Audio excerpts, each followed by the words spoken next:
Hello everyone, and I'm back with another list of books to read during our stay-at-home period.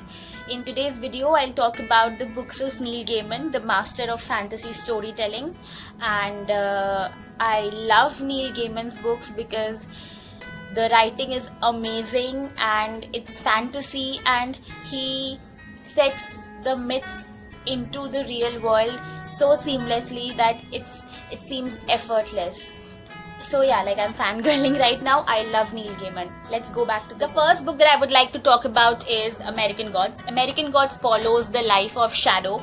Shadow is an ex-convict who has been in jail for quite some time. When he's going back to his home, he meets Wednesday on his plane. Wednesday seems to be this mysterious figure who knows everything about Shadow's past, and he seems to know about Shadow's future as well. Together they go on this wild journey, wild adventure across the American continent. They meet weird people about whom Shadow has no idea. They meet people, they go to places. Shadow sees things he cannot believe and he thinks are impossible. He gets involved with people he thinks cannot exist. He sees gods and he's confused. At the same time, he's annoyed as well. He doesn't want to be involved in all these sort of things, but there seems to be no way out for him. This book is amazing. It talks about gods who have emigrated to America with the people. It talks about the new gods of technology that have probably been born in America, and it talks about an age-old tug of war for power. So this is just everything you need in a book that you did not know you needed, all packed up in one book. I love the writing side.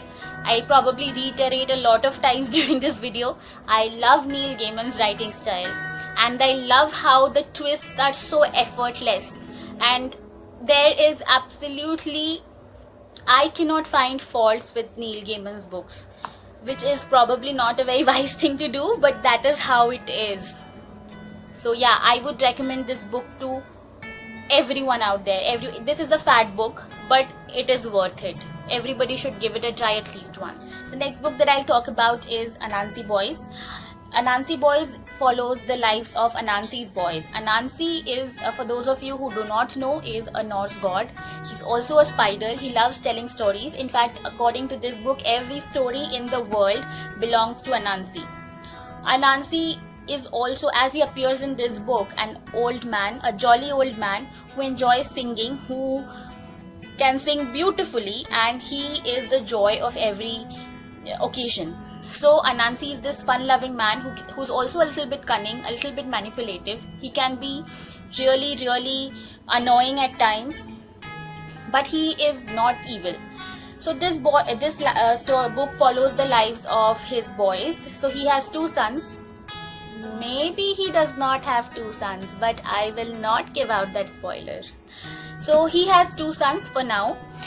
One of them is Fat Charlie Nancy, and the other one is Spider. Now Fat Charlie Nancy is extremely embarrassed of his father. He hates how his father is constantly singing around, making a joke of himself. Spider, on the other hand, seems to have inherited every cunning and manipulative streak that Anansi ever had. These two brothers meet after Anansi dies, and they set off into a wild adventure after that. There are plots and twists which are completely unprecedented, and I can't say anything more without revealing a spoiler. However, why I like this book is because, of course, Neil Gaiman's writing is seamless. This is so effortless.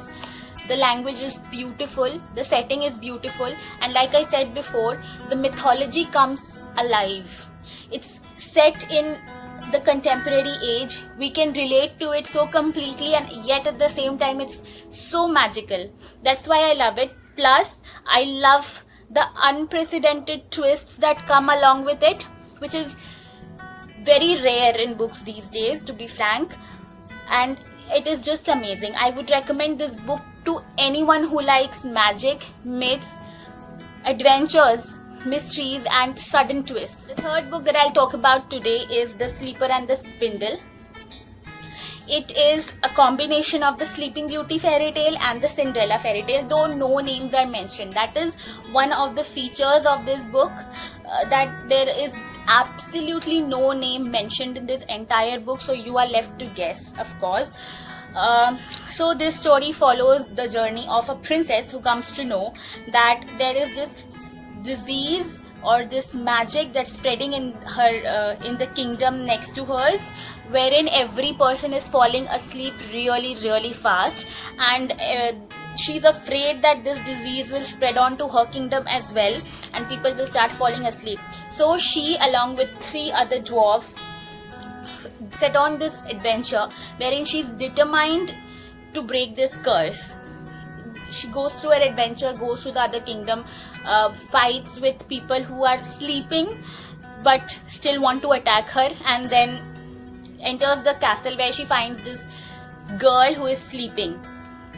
So she wakes up that girl. She also finds this another old woman who seems to be guarding the girl, or maybe she is the one who cursed the girl, or maybe the girl cursed the woman. That is the plot, the twist that comes towards at the end, and I'm not going to tell what happens at that point. But this book is also completely different from usual retellings of fairy tales. First of all, there's no Prince Charming, which is amazing. The girls save the girls. Secondly, we are really under this apprehension that someone needs to be saved, and then there is this sudden twist where we realize that maybe the person who is supposed to be saved is not the person you think is supposed to be saved. That's confusing, but that's Neil Gaiman for you. So again, I'm fangirling. But yeah, that is the truth. So this book is worth reading because of the illustrations. You can see a few of them. I don't know if it's visible because of the light is reflecting really badly. But yeah, you can see some of them. So these illustrations make the book so beautiful. Plus, like I have said before, again, the writing is seamless. This time mythology is set in a mythical time, but it's, it's still very it still resonates very strongly. And also the fact that this book is, I have no other words for it. This is amazing. The writing is amazing. There's this amazing twist at the end of it, which is so sudden that you are left surprised and you're left, stunned. So this is amazing. Everybody should read this. I would recommend this book to anybody and everybody out there because this is just amazing. Thank you so much for watching this video. Please do let me know if you like my recommendations. Do let me know what kind of books you like to read, or what are the books that you are reading at this point of time. I would love to know them in the comment section below. If you have liked this video, do like and subscribe to my channel. Thank you.